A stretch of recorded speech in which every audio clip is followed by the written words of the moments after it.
Hi friends, welcome to our channel Malika ముచ్చట్లు. ఈరోజు ముచ్చట ఏంటంటే మన హైదరాబాద్లో ఉన్న గండిపేట ఎకో పార్క్కి వెళ్ళాము. ఇది సికింద్రాబాద్ నుంచి 2.3 కిలోమీటర్స్ ఉంటుంది. అండ్ ఇది టైమింగ్స్ వచ్చేసి మార్నింగ్ 7 to ఈవినింగ్ 7:30 వరకు ఉంటుంది. దీనికి ఎంట్రీ ఫీజు ఉంది.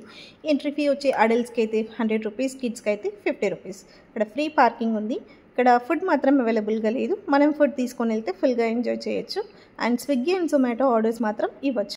ఇక్కడ గార్డెనింగ్ అయితే చాలా బాగుంది. అండ్ ఫోటోషూట్స్కి, ప్రీ వెడ్డింగ్ షూట్స్కి అయితే చాలా బాగుంటుంది ప్లేస్. అండ్ పిల్లలతో వస్తే చాలా టైం పాస్ అవుతుంది, పిల్లలు ఎంజాయ్ చేస్తారు. ఇంకా కిట్టి పార్టీస్ కూడా ఇక్కడ చాలా ఎంజాయ్ చేయొచ్చు. ఎందుకంటే ఒక సైడ్ గ్రీనరీ ఉంది, ఇంకో సైడ్ సన్సెట్ చూస్తూ పిల్లలు చాలా ఎంజాయ్ చేస్తారు. ఇక్కడ ఓపెన్ స్పేస్ అండ్ గార్డెన్లో అయితే పిల్లలు చాలా బాగా ఎంజాయ్ చేస్తారు. మనం పిల్లలకి ఆఫ్టర్నూన్ అలా ఫుడ్ తీసుకొని వెళ్ళినామంటే ఈవినింగ్ వరకు ఫుల్గా ఆడుకుంటారు, ఎంజాయ్ చేస్తారు. Thanks for watching. మా వీడియో కనుక నచ్చినట్టయితే లైక్ చేయండి, షేర్ చేయండి, సబ్స్క్రైబ్ చేయండి.